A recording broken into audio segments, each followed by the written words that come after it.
Ba-da-dum bum bum bum.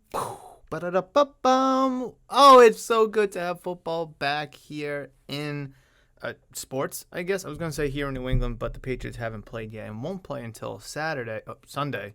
Wow, I got my days mixed up. Alabama's playing Saturday. Patriots are playing Sunday. But we had our first real football game last night between the Bills visiting the Rams in LA as the Rams drop their new banner to start the season. And what a crazy game it was. Definitely a game that I did not expect to so heavily favor the Buffalo Bills. But I will dive a little bit into the Bills and Rams just to kind of kick off the season here. But thank you guys so much for joining me for episode number 158 of Murph's Boston Sports Talk. I am your host, James Murphy, aka Murph, and it is an absolute pleasure to have you today. We're talking football, and a little bit more football as well. Oh, it's super exciting. It is that time of year where we get to lay down the predictions for the season. I'm going to be covering the division winners in both the NFC and the AFC, wild card winners, both AFC and NFC, the offensive rookie of the year, the offensive player of the year, the defensive rookie of the year, the defensive player of the year, the MVP, the most surprising player, most disappointing player, best fantasy player, and the biggest fantasy bust. And then obviously the Super Bowl matchup at the end. We did this all last year. A lot of picks were correct. Some picks were wrong. And when we sit here today to go over our predictions across the board, we will revisit this in February once the Super Bowl is over, and we'll kind of see where we're at. So let's just quickly discuss the Rams and the Bills game. Very entertaining first half. Obviously, there's going to be some jitters. There's going to be some wrinkles that need to get flattened out in the first quarter, the first couple series for both the offense and the defense as well. It was 10-10 entering half, but it was a good game. We were able to see who a lot of people are picking to come out of the AFC in the Bills to go up against the defending Super Bowl champions. Again, the Rams are being picked by a bunch of people to come out of the NFC. So is this a potential Super Bowl preview? It kind of looked like that. And again, first game of the season, a lot of things need to be kind of wrinkled out. But that's what you expect out of the first game of the season for not just your team, but just for the NFL itself. Biggest stage, bright lights, tons of fans screaming, yelling, chanting, swearing even. So it was, first half is kind of what I expected it to be. But then the Buffalo Bills just decided to lay the hammer on the Los Angeles Rams by scoring 21 unanswered points in the second half to close out the game 31-10. We were really able to see Josh Allen flex his MVP type muscles. Obviously, he's not an MVP. A lot of people are picking him to win the MVP this year, and he's certainly looking like that last night against the Rams, really running all over the place, being able to throw the ball into tight windows, really finding his receivers for first downs, for touchdowns, whatever it may be. And I think the Rams are going to be a problem. I think the Bills are going to be a problem this year. I really do. And last night's game, whether it was the Bills blowing out the Rams blowing out the Bills, or a good game one way or the other, is not going to determine my predictions. I've already had my predictions kind of set in stone in a lot of areas. But the Bills look really good. They look really, really good. And I'm not surprised. I mean, Josh Allen continues to improve. Stephon Diggs seems to continually improve. They brought in Von Miller, who played a huge factor in this game defensively for the Bills and was a huge problem offensively for the Rams. We were able to see what the Rams defense looked like last year with Aaron Donald and Von Miller. But Von Miller is a huge difference maker, at least in week one, game one for the Bills, and I guess in some aspect for the Rams as well. But holy smokes, that Bills team looks good. The secondary looks pretty solid. And listen, the Rams got some good receivers. Yeah, they got Cooper Kupp, Allen Robinson, Van Jefferson was out. But on the other side for the Bills, Tre'Davious White, a top 5 cornerback in this league, wasn't playing. They were still able to hold the Rams to 10 points. So the secondary for the Bills is very good. The front four is good. The front seven is good. that Bills team is going to be a problem all over the place. Now, you can still point to the run game as kind of a big issue and a question mark, but that's why you have Josh Allen to kind of make up the difference for it. I'm very excited to see where both the Rams and the Bills go for this year. I'm also very excited to see where the season as a whole goes this year. But it was a fun game. Obviously, it tailed away a little bit in terms of a blowout in the second half, but all in all, it was a good product, I think, for the first week up until about the fourth quarter, per se. But, I mean, the Patriots have been blown out before on Banner Night, if I remember correctly. I don't remember. I believe so. I believe it was after they won Super Bowl 51. They lost. I don't know if they got blown out, but they lost. So, it happens. Does this make the Rams not a Super Bowl contender anymore? Of course not. Does this make the Buffalo Bills the Super Bowl favorite? A lot of people's eyes, maybe. But hey, it's week 1. It's game 1. Patriots are going to go through the same thing. They're going to have some tough moments. They might have some moments where they look good. If we have time at the end of this episode, which we probably will if I formatted it and timed everything correctly, we'll have time to talk about the Patriots, the Dolphins, week 1, what I'm looking for the Patriots, and to see how they can get their season off and running with a 1-0 start. But before we do that, it is time for the 2022 NFL predictions by Murph. Let's start with the NFC. The NFC East. You have your Eagles, your Commanders, your Giants, and your Cowboys. Honestly, this one could be very well all over the place. I know a lot of people are picking the Eagles. Some people are picking the Cowboys. Me, I'm going to be picking the Cowboys.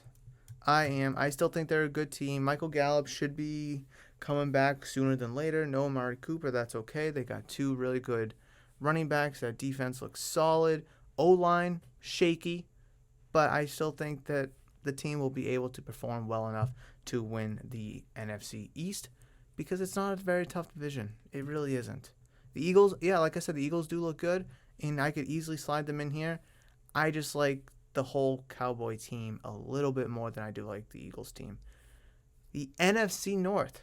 The Packers do not have Devontae Adams. They really don't have many receivers, to be honest. Does this allow a team like the Vikings to step in? Do the Lions take a huge step? Do the Bears take a huge step? I'm going to say no to all 3 of that, and I'm still going to pick the Packers to win the NFC North. The only team I can see winning is the Vikings. Do the Vikings have enough to, kind of stay with Aaron Rodgers? Because I still think he's going to get his 35 touchdowns, 4,000 plus yards, and he's not going to throw a lot of interceptions.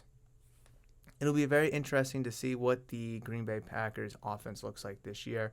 But again, they're in a very poor division themselves. The Vikings could play good, but the Vikings could also easily play very bad as well. So I think the Packers will take the NFC North. The NFC South, you have the Buccaneers, the Saints, the Panthers, and the Falcons. I was trying to think, who's the fourth one? And the Falcons. Falcons, probably not. Panthers maybe could contend. And the Saints, with famous Jameis coming back, could also contend. But, I mean, I think I would be remiss if I didn't pick the Tampa Bay Buccaneers. With Tom Brady out of retirement. If Brady was retired, we're having a completely different story. I could see a team like the Saints maybe eking in at like a 10-7. But with Brady there in Tampa Bay, I don't see the Buccaneers losing enough games to lose the division. Yeah, Chris Godwin coming off a torn ACL, what's he going to look like? I still think he will be a huge weapon and factor because he's expected to come back sooner rather than later. He may be ready to go for week 1. I doubt it. But they have Godwin, Evans, Julio Jones, Russell Gage, Leonard Fournette out of the backfield, Keyshawn Vaughn as well. Yeah, there's no Gronkowski, but I still think Brady will be able to make it work. That offensive line is not that sturdy and strong and good as it was expected to be. Tom Brady's been able to work with worse offensive lines before, and I think he'll be able to make it work, calling the shots at the line of scrimmage, making the correct adjustments, keeping a tight end in as a 6th blocker, keeping a running back in as a 6th blocker as well. I really think we'll be able to help the Buccaneers thrive to win the NFC South. Not as easy as a division as some other divisions are, but still a division that they should easily be able to win. Plus, that defense is super good, and I didn't even talk about it. The NFC West, you have your Rams who lost last night, the Seahawks, the Cardinals. Why can't I think of and the 49ers. A lot of teams, not to say a lot of teams, a lot of people are picking different teams. Some people are picking teams like the Cardinals or the 49ers or the Rams to come out of the NFC West. And there's valid reasons for all three of them. I think we can all go off the assumption. I think it's a safe assumption to say that the Seahawks just don't have it, guys. I'm sorry. I just don't think the Seahawks have it in them to be able to win the NFC West. Last year with Russell Wilson, all 4 NFC West teams had a viable shot at the division. All 4 teams had a viable shot at the wild card. You take Russell Wilson away from the Seahawks, and you're left with the Cardinals, 49ers, and the Rams, who are all viable options for the West, all viable options for a wild card. But if it comes down to it, I'm going to have to pick the Rams. I really do. Shaky game one, I'll admit it. But I still think Matthew Stafford and Cooper Kupp is one of the best, if not the best, 1-2 combos in the league right now. I still think that Rams defense has a lot of improving to do, and I think they will improve, hopefully fairly soon. I mean, they brought in Bobby Wagner, who's a walking 150 tackles a year kind of a guy. And listen, this pick could backfire. Easily could backfire. But the 49ers have question marks at quarterback. Will Trey Lance be able to do it? How much pressure does he have with Jimmy G behind him? Cardinals don't have DeAndre Hopkins for the first 6 weeks. They also lost Chandler Jones to the Raiders. So, I mean, there's question marks wherever you look in the NFC West. But I am going to pick the Rams at the end of the day. I just think they have the most firepower to win that division. Now the wild card. Now I'm going to pick 3 NFC teams to win the wild card. In no way, shape, or form is this in order. No way am I trying to tell you that this team is going to be the 5th seed, this team is going to be the 6th and the 7th. Nope, just 3 wild card teams. I will go one at a time. And the first one being the 49ers. Sorry, I just wanted a few little dramatics. A few dramatics here. 49ers, I still think they have a Super Bowl contending roster. I really do. They have a really good defense. That O-line is not that bad. You have one of the best left tackles in the league in Trent Williams. Your running game has a lot to prove. It looks like it's going to be on the right tracks. Plus, Deebo Samuel, George Kittle, if those guys can stay healthy, really good 1-2 punch at wide receiver and tight end. Arguably one of the best 1-2 punches for skill positions outside of quarterback in Deebo Samuel and George Kittle that we have in the NFL. Plus, there's Brandon Ayuk as well as the second receiver in San Francisco. Trey Lance has a huge high ceiling, and a lot of people think he's going to live up to it. Some people think that he's not going to be able to. And if he's not, the 49ers have Jimmy Garoppolo right behind him to be able to slide in and take over. That will shatter Trey Lance's confidence moving forward. However, for this season, if the 49ers need to do it, I think they will. Hence why they restructured and brought him back. Jimmy Garoppolo has led the 49ers to the Super Bowl, led them to the NFC title game. So I think all in all, this team could easily win the division.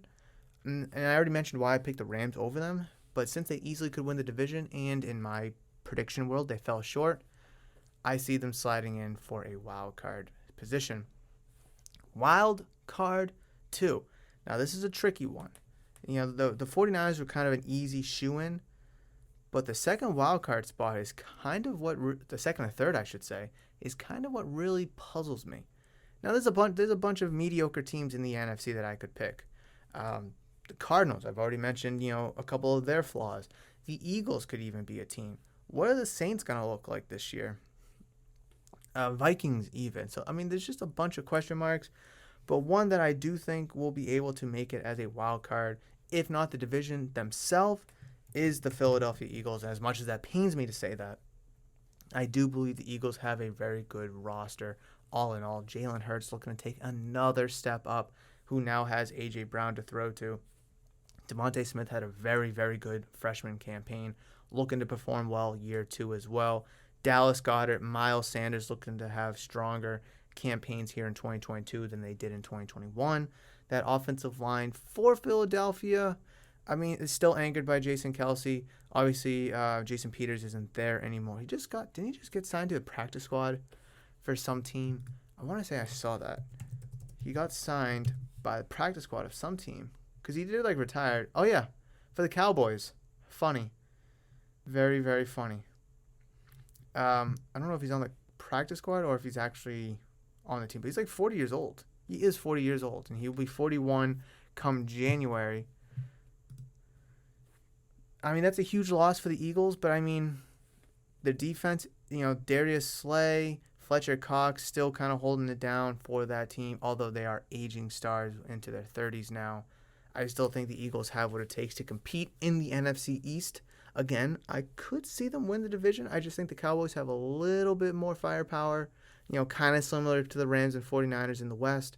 I do think the Eagles will be able to muster 9, 10, 11 wins, maybe even 12, to get themselves a wild card spot. And the third wild card spot in the NFC is honestly a toss-up. I have no idea. I could go Cardinals here. That seems like a safe pick. I could go Vikings. Saints, kind of a question mark. I don't really know. I don't like the Panthers enough. I don't like the Lions or the Bears enough. So I guess I kind of have to go Cardinals. And I do think Kyler Murray does have what it takes to get by the first 6 weeks without DeAndre Hopkins. Again, potential NFC West division winners here with the Cardinals again. I just don't think they have enough to dance with the Rams or even the 49ers for that matter. But I am going to peg the Cardinals here for the wild card 3 spot. Overall, they still have a good team. Yeah, they don't have Hopkins for the first 6 weeks, but when he does come back, he'll have fresh legs and he'll be able to really give that team a boost regardless where they are in the standings. Defense did take a hit by losing Chandler Jones, like I already mentioned. So we could look at this Cardinals defense and say that there's a ton of flaws in this team. Won't be able to stop others like the Bucs or the Cowboys or the Rams or the 49ers. But I think all in all, the team is relatively sound, and I think they could squeeze in as the third wild card spot. You could put the Vikings here. You could put the Saints here. But I think those are the only other 2 teams that I would probably put in the wild card 3 spot, if not the Cardinals. And that is going to wrap it up for the NFC, though. The NFC is very, very interesting. It is top-heavy in terms of the best teams in the NFC, unlike the AFC, where there's arguably 12 teams that could make the playoffs. And I'll get into that when I talk about the AFC in just a couple seconds. But quickly recapping, the NFC East, I have the Cowboys. The North, I have the Packers. South, I have the Buccaneers. And in the West, I have the Los Angeles Rams, all winning their respective divisions. The wild cards, I have the 49ers, the Eagles, and the Cardinals shaping out the NFC playoff teams. Now for the AFC. Again, there's a good 12 teams that could make the playoffs. And let's start with the AFC East, and I think this is a no-brainer, but I'm going to go the Buffalo Bills. As much as I love the Patriots, and as much as I want them to contend, I just don't see them competing with what we saw last night in Josh Allen. Josh Allen was able to make plays, extend plays, and get positive yards or even first downs where the Patriots just wouldn't be able to stop that. There's no way. We saw it last year. Josh Allen was able to run all over New England when the Bills came to Foxborough last year. It was ugly. It was a mess. You lost the game because you couldn't stop Josh Allen 2-3 times on one of the Bills' final drives. So the Bills improved immensely. The Patriots did not. Dolphins even improved immensely. The Jets even improved. So there's arguments to be made all around, if not the Bills. But I mean, every single category, the Bills are better than the Patriots. And that's why I'm just reaching for water. And that's why I'm picking the Buffalo Bills to come out of the AFC East. It doesn't mean the Dolphins or even the Patriots don't get into the wild card spot, which we will talk about in a little bit. That was me shutting my water. But let's talk about the AFC North here, where we have the Bengals, we have the Browns, the Steelers, and I can't think of the fourth team. Oh, and the Ravens, and the Baltimore Ravens. Good options here, and there's arguments to be made for the Bengals, of course. There's an argument to be made for the Ravens. Steelers, I see them taking a huge step back just because of their question marks at quarterback. The defense looks like it's going to be good. The offensive line, how good is it going to be? Their weapons, no more Juju, so you have Chase Claypool and Deontay Johnson. Najee Harris is going to be now a weapon back there. But it's not going to matter if their quarterback sucks. It really will not matter if their quarterback sucks. Ravens, good team. Browns, let me just go to the Browns real quick. If they had Deshaun Watson all 17 games, maybe a wild card team. I still don't even think they would win the division. Ravens, if Lamar stays healthy, and that's a huge if, but I think the Bengals are the team to beat, so I'm going to peg them as the AFC North winners here. And I really do believe that the team didn't get worse. If anything, they improved drastically. They improved the offensive line to protect Joe Burrow, which was a clear problem. They got better on defense, and they're bringing back essentially everybody on their offensive unit. Jamar Chase, Tyler Boyd, T. Higgins, Joe Mixon, Samaje Perine, obviously Joe Burrow. That offense was insanely good last year. And again, the defense had some question marks, and they improved the defense. The offensive line had some big question marks, and they improved it. I don't see many flaws in this team. I really don't. They have a good amount of experience, more experience than the Bills, more experience than the Ravens, more experience than the Browns and the Steelers, more experience, than a lot of teams. And since they went to the Super Bowl and they were right in it to the end. So that's why I'm picking the Bengals. Could I still see a team like the Steelers or the Ravens make the wild card? Absolutely. And when we get into the wild card and when I start picking and choosing those teams, I'll kind of dive into it a little bit more, why I think they're wild card teams or why I don't think they're wild card teams. But let's jump to the AFC South. And this one, I truly believe, is a lot easier of a pick than people are saying. The Texans are in rebuilding mode. The Jaguars are still in rebuilding mode. Maybe could get 5 wins this year like the Texans. Titans, huge step back. No more, what's his name? No more A.J. Brown, who I already talked about. He's with the Eagles now. It's Ryan Tannehill's not that good, guys. He's really not that good. He's fun for fantasy because he likes to throw the ball and he can run a little bit for touchdowns. He's not that good. He's really not. Robert Woods, older, but is he a shell of himself? What is he going to look like? They have Treylon Burks, the young wide receiver.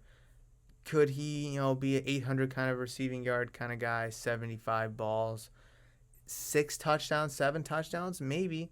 But I still think that defense is taking a huge step back. Derrick Henry will be the leading force for that team in every way, shape, or form. And we saw what happened to the Titans when Derrick Henry went down. They were able to keep the boat afloat, but when it came time for the playoffs, they absolutely crumbled. And I think the Indianapolis Colts are the clear-cut favorites to win the AFC South. You have Matt Ryan, and a competent quarterback now in Indianapolis to throw the ball to Michael Pittman, who can throw the ball around and not make dumb mistakes like we saw out of Carson Wentz last year. You still have the best running back in Jonathan Taylor. You have Shaq Leonard, or previously known as Darius Leonard, who is arguably the best linebacker in the league. Arguably. Top 3, if not. And I just think that secondary with Stephon Gilmore now there and everybody else on that defense, I think that team is a menace to society. And I can seriously see them making some noise come the playoffs, and that's why I'm pegging them to win the AFC South. They should have 4 easy wins against the Texans and the Jaguars. Probably at worst split with the Titans, and that puts them at 5-1. And I'm not even looking at their schedule. I just don't feel that confident with Ryan Tannehill. I don't feel that confident with Robert Woods or the offensive line for the Titans, where the Colts have an exceptional offensive line. And I think that's going to be a huge difference between the Colts and the Titans. Not saying the Titans can't be a wild card team. I just see them taking a huge step back. And if they're remotely in the mix for the division or even a wild card spot, I guarantee you it's because of Derrick Henry. The AFC West. You have a loaded division by far, or I don't want to say by far, but the best division with the Chiefs, with the Chargers, with the Raiders, and the Broncos, all with competent quarterbacks, all arguably top 10 quarterbacks, all with really good receivers, with mediocre defenses. Some of them have mediocre defense. Some of them have really good defenses. Some of them have good coaching. Some of them don't. There's a lot of different places we could go for this conversation in talking about the AFC West. Some people are still picking the tried and true Kansas City Chiefs to win. Some people think there's going to be new blood with the Chargers or the Raiders or even the Broncos winning the division since they all improved. All these teams improved, and it looks like the Chiefs kind of regressed a little bit. I think this division is going to be really fun to watch this year. It could be very, very interesting to watch from different standpoints. I've been saying this here at the shop, at Murph's Cartown Sports Shop. With Tyreek Hill now in Miami, did Patrick Mahomes make Tyreek Hill? Or did Tyreek Hill make Patrick Mahomes? And I think we're really going to be able to see that. Aging Travis Kelce. Will Patrick Mahomes be able to get the best out of Juju Smith-Schuster, Marquez Valdes-Scantling? Yeah, and obviously their new first-round wide receiver in Sky Moore, or second-round wide receiver in Sky Moore. Again, Chiefs do have question marks. Their defense in years past have not been good. They lost Tyrann Mathieu to the Saints. I think a team like the Chargers, who brought in Khalil Mack, who brought in J.C. Jackson, who has Justin Herbert, who's going to take another step forward, I think have a legitimate shot. The Raiders have a legitimate shot too. Derek Carr and Devontae Adams back together after their days in college. Obviously, they just brought in Chandler Jones on the defensive side of things. The Broncos clearly improved by bringing in Randy Gregory and Russell Wilson. You could make a case that all four teams in the AFC West make the playoffs. Will they? I don't know.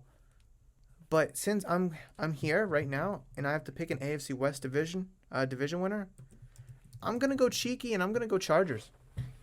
I think Justin Herbert is bound to make that next leap. 5,000 plus yards, 45 touchdowns. I think he can do it. He's got the weapons around him. He's got a mediocre offensive line. And that defense really improved and is arguably a top 5 defense in the league, which the Chargers haven't had for a long time. Now, I'm not going to sit here and say the Chargers are going to win easily, or the Chiefs or the Broncos or the Raiders don't have a chance. If not the Chargers, I do see the Chiefs winning the division. And I'm very excited to watch this division. I think it's going to be a bloodbath. I mean, all 4 teams, again, could get in. All 4 teams could have 10-plus wins, 11, 12-plus wins. I really do see, this division being a make or break for the conference itself, because if all 4 of those teams play well, then the Chargers, Raiders, Broncos, and Chiefs are all going to make the playoffs, consuming the AFC West division winner and the 3 wildcard spots, leaving no rooms for other teams like the Patriots, the Dolphins, the Ravens, the Titans, none of those teams. So just to quickly recap, I do have the Chargers winning the West, the Colts the South, the Bengals the North, and the Bills in the East. It's a very odd combination there. Never thought I'd see that combination. So the wild card 1. Again, there are 12-ish teams that could make the playoffs in the AFC. Obviously, we have the Bills, Bengals, Colts, and Chargers being 4 of them. I'm not. This isn't who I'm picking to for the wild card right now. This is just I'm rattling off 12 teams. I could see the Broncos, the Raiders, the Chiefs, obviously, was 7. The Patriots, the Dolphins, that's 9. The Ravens, the Titans, that's 11. Who is the 12th team? Why can't I think of them? The Steelers. The Steelers. I do think the Steelers could get in. There's an argument to be made there. Again, I already mentioned their defense is awesome. So, 12 teams could potentially, and I guess the 3 teams that I have on the outside, or the 4 teams I have on the outside looking in, are the Texans, the Jaguars, the Jets, and the Browns. Again, if Deshaun Watson was playing all 17 games, I would throw him into that mix. I would. Or them into that mix. And that would make 13 teams in the AFC that could make the wild card. But he's going to be out for the first 11 games, and that's going to be too tough to come back from if the Browns fall into a deep hole. Wild card 1. If they're not winning the division, then they're still getting into the playoffs, and that's the Kansas City Chiefs. Easily could flip-flop the Chiefs and the Chargers here, but I'm going to say they both get in. I'm picking the Chargers to win the West and the Chiefs to win a wild card spot. Again, team is very good offensively. Defensively, it's subpar, but I think the coaching staff for the Chiefs, I think Patrick Mahomes is 2 wins, an easy 2 wins. If you're losing or behind and you need, magic from one of your players, specifically your quarterback, Mahomes can do that for you, and I think he will. And he'll get the Chiefs a wild card spot. Wild card 2. Again, this is where we kind of get murky here. Do I take a team outside of the AFC West, resulting in one of them not making it? Do I take a Patriots here? Do I take a Titans? Ravens even? It's a lot of question marks, really. A lot of question marks. Ravens don't really have a passing attack. Good ground game, but J.K. Dobbins probably isn't going to play week 1. Patriots, are they going to make the playoffs? Are they really going to make the playoffs? I'm not too sure. This is tough. I mean, besides those top 5 teams that I just named, I think those are the top 5 teams in the AFC. But once you get past those 5, where do we go from here? Is Russell Wilson enough for the Broncos to make the playoffs? Is that defense going to be good enough to make the playoffs?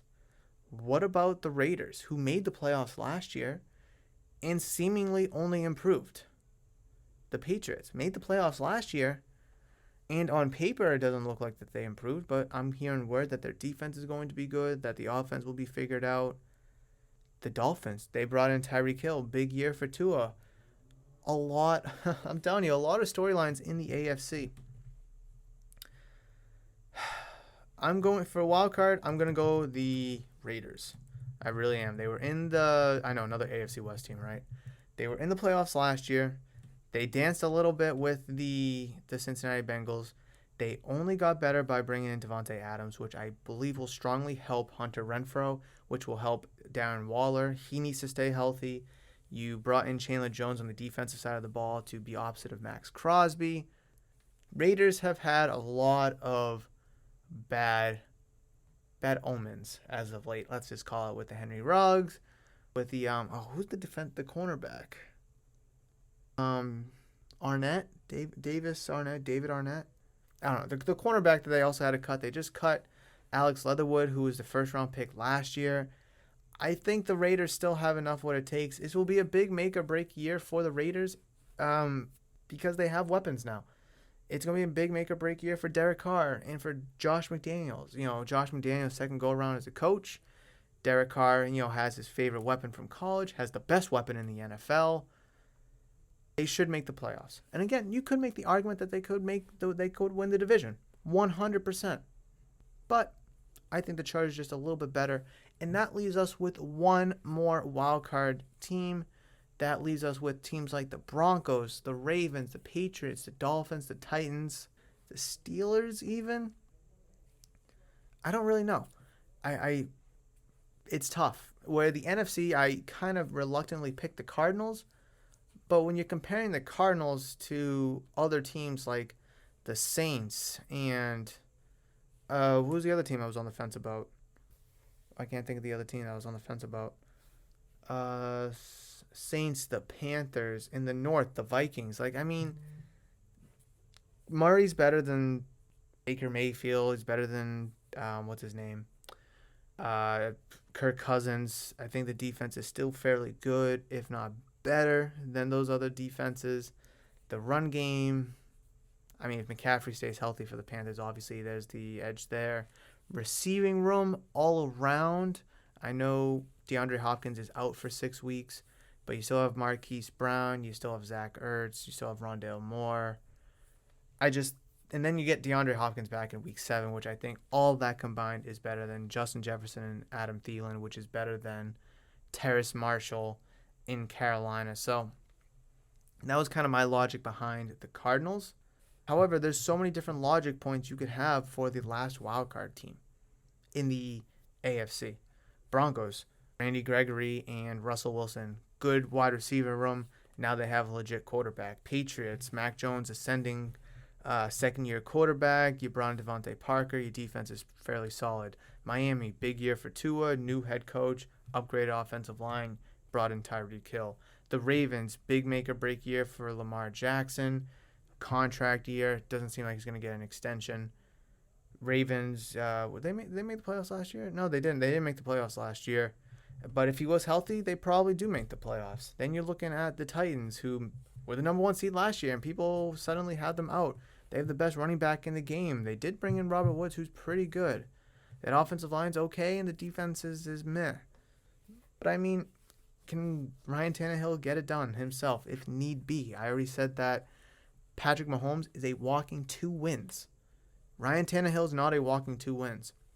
You got a team like the Steelers, really good defense, pretty solid receivers, an excellent dual threat running back in Najee Harris, and then you have question marks at quarterback.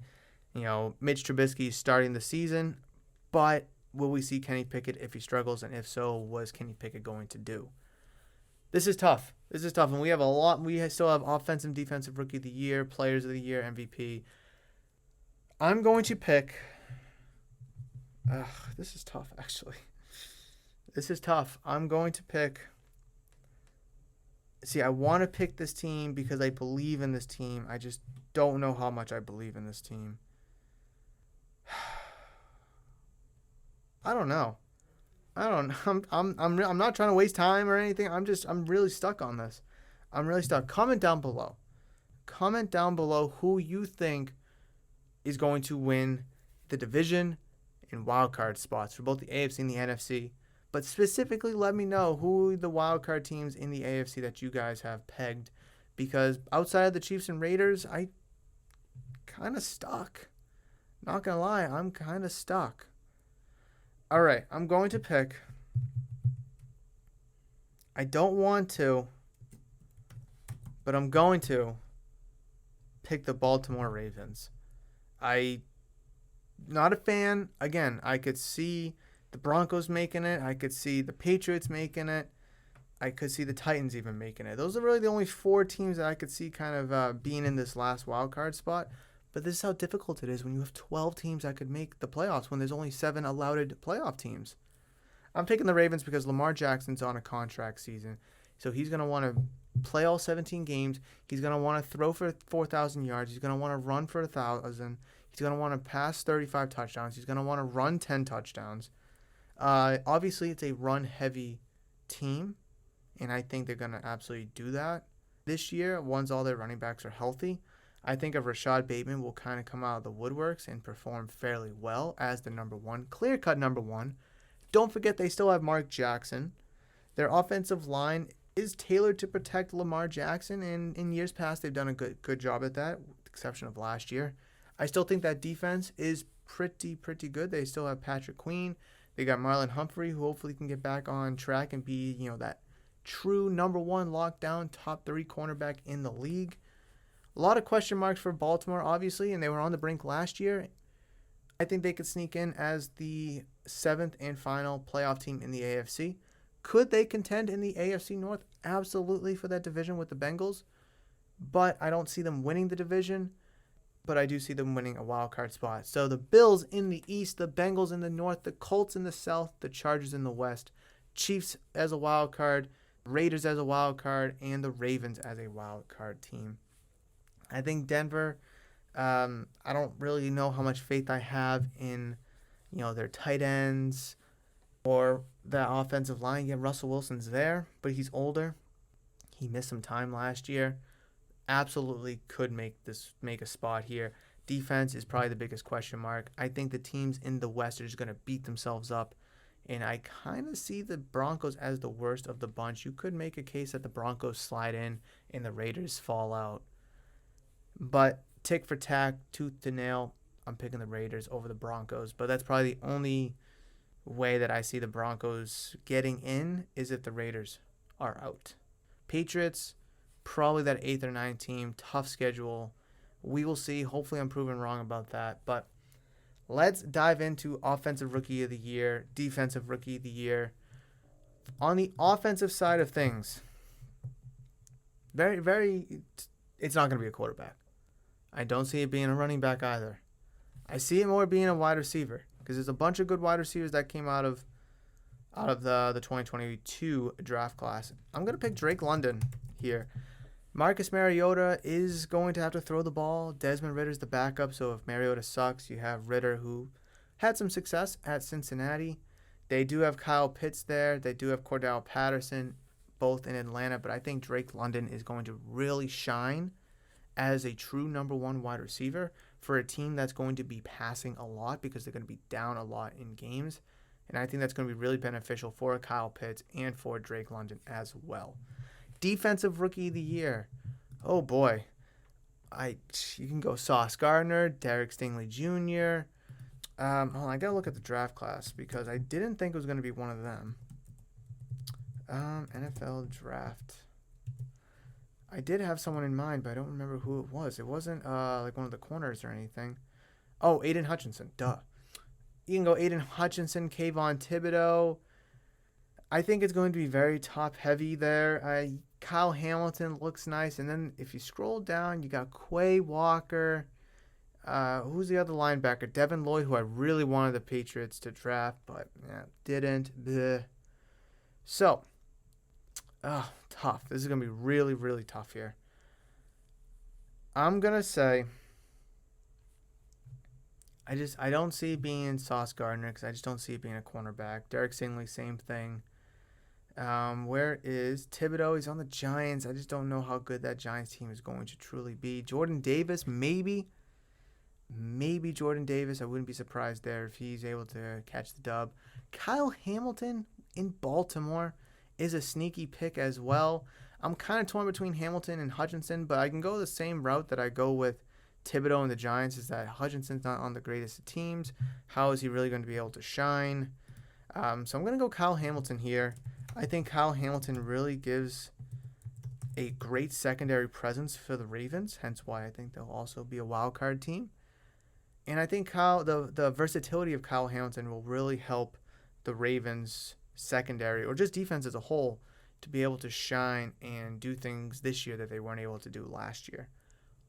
Offensive Player of the Year. Okay, so Offensive Player of the Year is typically two different players than, the MVP. The MVP and the Offensive Player of the Year typically aren't the same player. They try to give it to two different players. Offensive Player of the Year. This is cheeky. There's a couple good guys. You can look at Cooper Kupp again, Josh Allen, Derrick Henry, Jonathan Taylor. Oh, this is tough. Did I only name AFC? No, Cooper Kupp. Okay. Jamar Chase, Joe Burrow. I mean, there's a lot of good options here. Oh, man. All right, so this is going to be very cheeky. Offensive Player of the Year, I'm going to go Josh Allen. I'm going to go Josh Allen just because I think he's a stud. Dual threat quarterback. He can throw the ball 1,000 miles an hour, throw 1,000 yards. We saw what he's able to do last night. I don't have him as my MVP because I have someone else as my MVP, and I'll explain that in a second. But I think Josh Allen easily could be MVP, but I'm going to slide him here as Offensive Player of the Year. Defensive Player of the Year. Now, this one's going to be fun.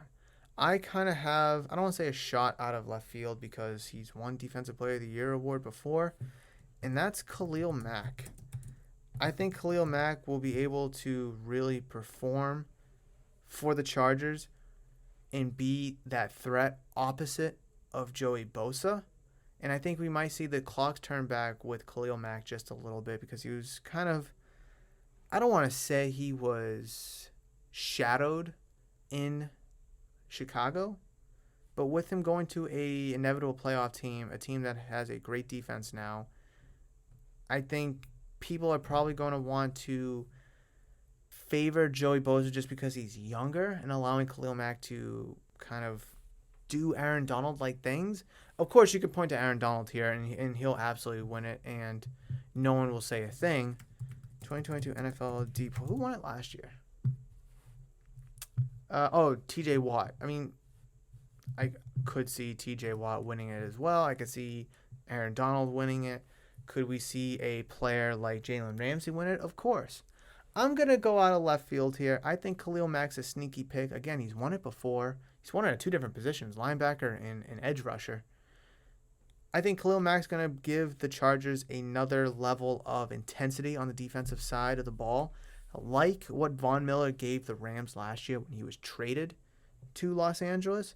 I think we're going to, and in tandem with Aaron Donald, I think we're going to see similar results like Khalil Mack going to the Chargers opposite of Joey Bosa. MVP. Now, this is why I didn't pick Josh Allen. It's because this player got injured last year and was by far on track to win either Offensive Player of the Year or MVP.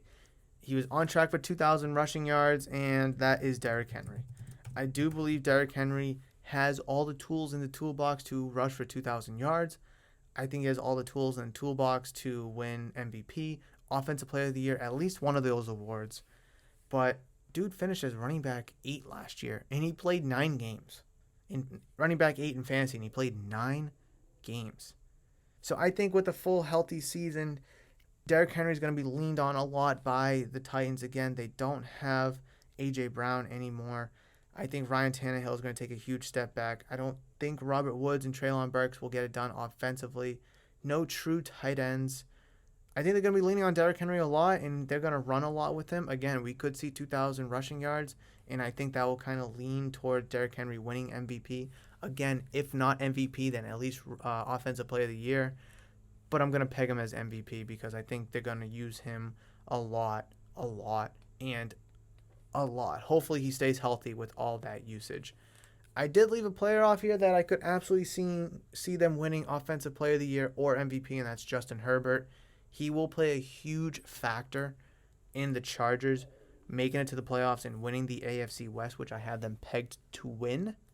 However, I think Josh Allen and Justin Herbert throwing the ball are similar players. However, Josh Allen has a second element in terms of running and being aggressive and strong, powerful runner that Herbert does not have. Herbert's more of a pocket quarterback that can scramble and get the first down. Josh Allen is just kind of a different breed when he's a runner because he's bigger, stronger, faster, and again, more forceful. So that's why I kind of favor Josh Allen here in the Offensive Player of the Year or even the MVP discussion. But if I had to pick a third guy to win one of those two awards, it will be Justin Herbert. Most surprising player. Now, this is just a kind of a league-wide kind of surprise here. I don't see it being, this isn't fantasy. I'll get into fantasy in a second. But the most surprising player for me, oh man, I don't know. I'm going to go, I've been saying this here at the shop because we talk about his sports cards all the time. I'm going to go Kyler Murray. Now, he's already a great player, or good player at least, very good player. He's got the legs, he can throw the ball, but he's going to be without D-Hop for 6 weeks. He's got a new receiver in Marquise Brown. We'll see how that goes. Cardinals, have playoff expectations after making it last year. They started the season 7-0 and then kind of fell off a little bit. I do see Kyler Murray taking a huge step forward this year, trying to pronounce himself as a top 5, if not a top 3 kind of a quarterback. He just got a new contract, nice, big, healthy contract, and I think he's going to live up to that expectation this year. And a lot of people are kind of just, he's a top 10 back-end kind of guy. He's not going to be able to get it done, I think Kyler Murray's good. I think he'll be able to get it done. For all those reasons, he's going to be a surprise for me. I could see him throwing 4,300 yards, 30-ish touchdowns, rushing for 5, 6, 7. And I think that's going to, and obviously make the playoffs and arguably make the playoffs as either a wild card team or maybe even a division team. And I just think for that alone, Kyler Murray is going to be a surprise this year. If he had DeAndre Hopkins for the first 6 weeks and essentially all 17 games of the season, I probably wouldn't put him here. But where people are kind of down on him for various reasons that I've already mentioned, I will put him as a surprise or the most surprising player. Well, I don't know about most, but he'll be a surprising player. Most disappointing player. I think last year I had Lamar Jackson and Trevor Lawrence here, I think. Or I had them under bust. I don't remember. And I was kind of wrong on that, I'll admit. I mean, Trevor Lawrence I wasn't really wrong on. Most disappointing player. I'm going to go. This is a cheeky one here. This is a cheeky one. Tyreek Hill. And you could point to Tua being his quarterback now. And the arm strength's not there to get the ball downfield. But then can we point to Tyreek Hill being a product of Patrick Mahomes and Mahomes making Tyreek Hill, if that's going to be our excuses on why Tyreek Hill isn't good? I've said this time and time again. Tyreek Hill was a all-pro special teamer, and then Mahomes took over, and then he became an all-pro wide receiver. Patrick Mahomes is a good pocket quarterback, a great pocket quarterback. And you can hear my stomach rumbling.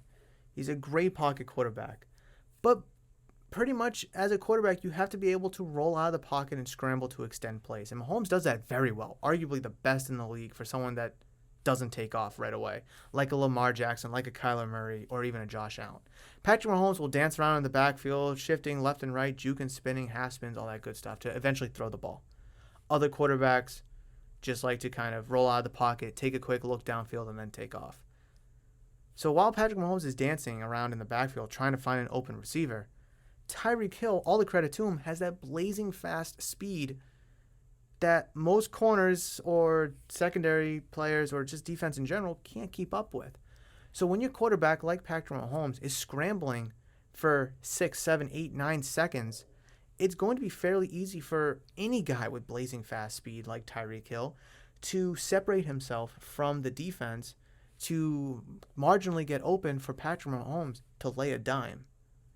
So that's why I always go off of the premise that going into this year, we will see that either Mahomes made Tyreek Hill or Tyreek Hill made Mahomes, because we're going to see, Patrick Mahomes will still have Travis Kelce, but we're going to see him with other wide receivers as well, someone that doesn't have that blazing fast speed who can create separation downfield for him to just kind of chuck the ball to. And we're going to see what Tyreek Hill can do without a quarterback that can scramble and dance around in the backfield and throw a no-look ball 50 yards downfield after you created separation from a slower defense. So I think with Tua being nowhere close to Patrick Mahomes, who Tua has a big season ahead of himself, in all due respect, he's not Patrick Mahomes.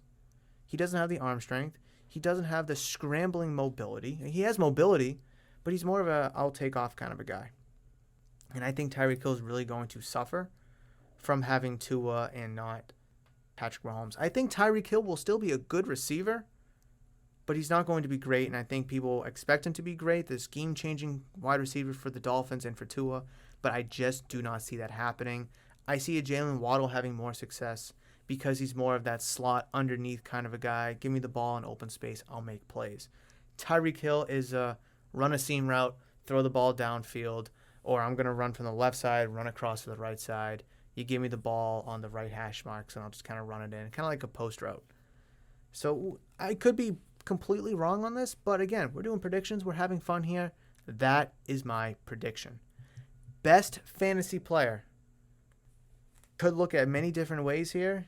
You could look at Jonathan Taylor. You could look at Cooper Kupp, Derrick Henry, McCaffrey, Jamar Chase, Justin Jefferson. I want to go outside the box here, but I think I shouldn't. You could point to Derrick Henry. You could point to Jonathan Taylor. Honestly, with all the usage he's going to get that I'm predicting him to get, I'm going to go Derrick Henry here. If I have him winning MVP, he has to put up insane numbers. And I think he will. And I think that will result in him winning in best fantasy player.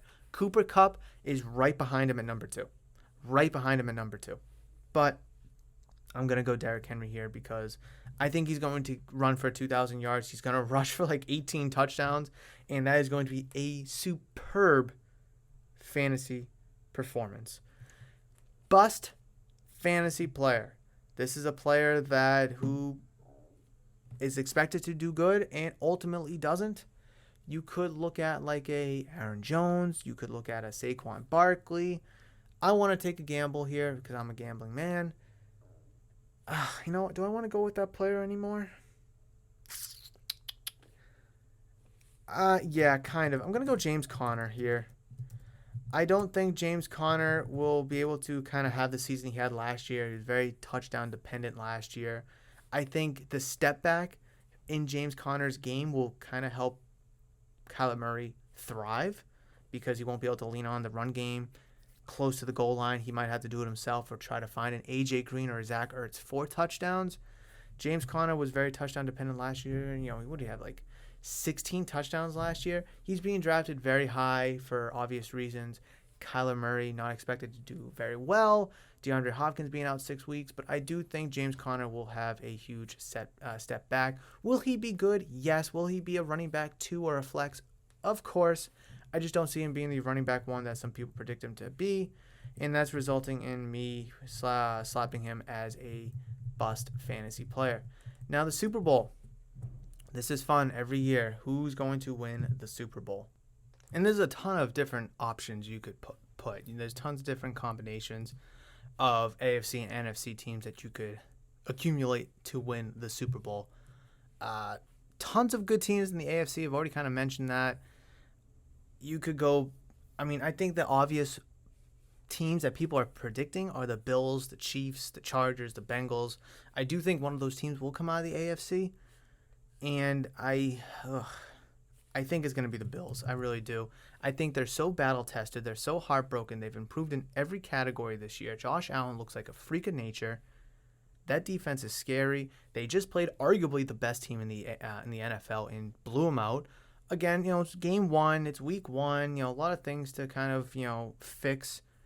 But a lot of people have the Rams winning the division. A lot of people have the Rams in the Super Bowl, winning the Super Bowl again. And the Bills just kind of dismantled them in almost every aspect. So I'd be remiss to say that the Bills aren't, ready to rock and roll. They arguably could have beat the Chiefs last year in the divisional round, but Josh Allen didn't get to touch the ball. Where are all the Chiefs fans saying that when Tom Brady and the Patriots beat the Chiefs in Arrowhead in the AFC title game because Patrick Mahomes didn't get a possession and he didn't get to touch the ball in overtime? Where were those fans? Nowhere. Chiefs fans, please take a seat in the overtime rule conversation. But I do have the Bills. I could also see the Bengals. I could see the Chargers or the Chiefs, like I already mentioned, coming out. I think the Chargers will get close, divisional, maybe even the title game. But I think next year is their year to make the Super Bowl, if not maybe even win it. Will I be surprised if they're able to kind of go on that Cinderella story this year, like the Bengals last year?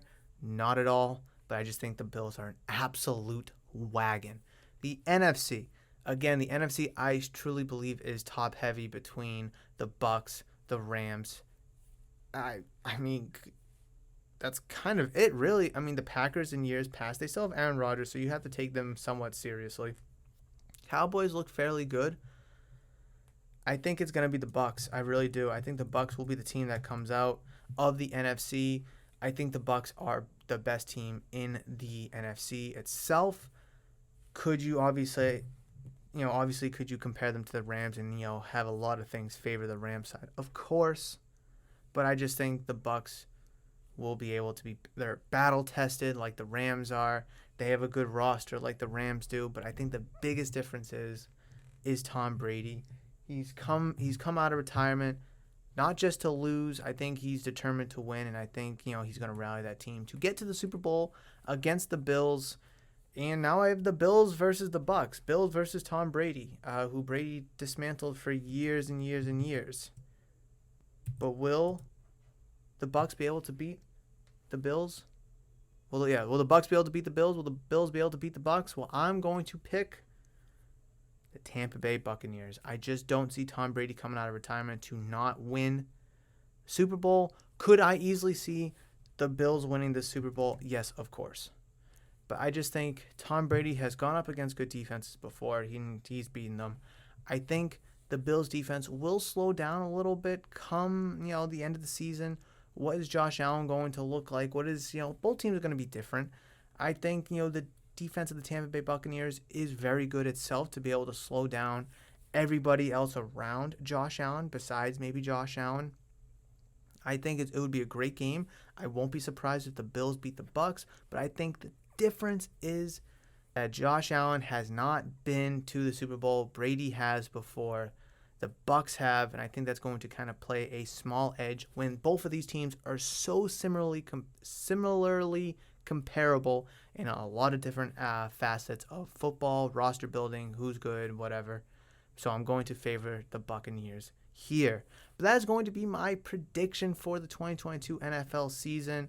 I already ran over the NFC and AFC division and wildcard teams a few times already. Offensive Rookie of the Year is Drake London. Defensive Rookie of the Year is Kyle Hamilton. Offensive Player of the Year is Josh Allen. Defensive Player of the Year is Khalil Mack. MVP is Derrick Henry. Most surprising player is Kyler Murray. Most disappointing player is Tyreek Hill. Best fantasy player will be Derrick Henry. The bust fantasy player will be James Conner. Super Bowl will be between the Bills and the Buccaneers, and I have the Tampa Bay Buccaneers winning that. What is it, Super Bowl 57 are we on now? Super Bowl, I think it is 57 now. Yep, 57. Okay, just wanted to double check and make sure, all that is correct. But it is very exciting. It is very, very exciting. I didn't get to talk anything about the Patriots this week. I'll quickly rattle off a couple things that I'm looking forward to. Is Mac Jones taking a huge step in year 2? What will the offensive line look like? And will they be able to... what will the receivers look like? So basically, everything I'm looking for is on offense. I think the defense will figure itself out. I feel very confident with the defense as it is, at least against Miami week 1. But the offense has had question marks all offseason, all preseason, and going into the season as well. So I want to see how the offense looks when it comes to real games, real reps against real opponents. Well, not that preseason wasn't, but you get into the Dolphins starters all 4 quarters and not just, a quarter or half or whatever it may be. So that's what I'm looking for. Mac Jones taking a huge step in year 2. I'm looking to see what the receivers look like and what they're able to do against the Dolphins defense. And, of course, what is the offensive line going to look like, as there's been question marks around that as well. I'll talk more about the Patriots and the Dolphins game 1 on Friday for episode number 159. And I promise I will dive into their preview against, are they playing the Steelers week 2, right? Patriots schedule. I believe they're playing the Steelers. Yeah, they're playing Steelers in Pittsburgh on the 18th week 2. So that'll be something fun to watch and to react and to predict. And then obviously, next week, the week after. You know what I'm saying, right? You know what I'm trying to say. But yes, guys, thank you so much for joining me for episode number 158 of Murph's Boston Sports Talk. I greatly appreciate you guys downloading, listening, and enjoying. If you're listening on audio-only platforms, I really appreciate the love and support. If you listen to this on YouTube, thank you so much for clicking on the video. Please make sure you smash the thumbs up button. Comment any question, comments, concerns, anything you have down below in the comments, as I can't wait to read and reply to all comments. And please, please, please, if you're new to the channel or haven't considered subscribing, please hit that giant red subscribe button, as I'll greatly appreciate the love and support. You can find Murph's Boston Sports Talk on all audio platforms like Apple, Spotify, Google, Amazon Music, Stitcher, YouTube. Anywhere you can listen to podcasts, you can find Murph's Boston Sports Talk. Please reach out to me via social media, Twitter, Instagram, Facebook, at Murph's Cardtown, if you want to have a conversation there as well, as I'd love to chat about anything we talked about today. But let me know, how do you feel about my predictions? Are they accurate? Are they out of left field? Are they completely stupid and bizarre? Let me know, as I can't wait to have a conversation with you guys. But that will do it for today's episode. Have a fantastic weekend. Enjoy college football this weekend, specifically on Saturday. Enjoy week 1 of the NFL regular season as that kicks off on Sunday. And I will catch you guys for Friday's episode number 159. But between now and then, you guys know that I love you, and I will always, always see you.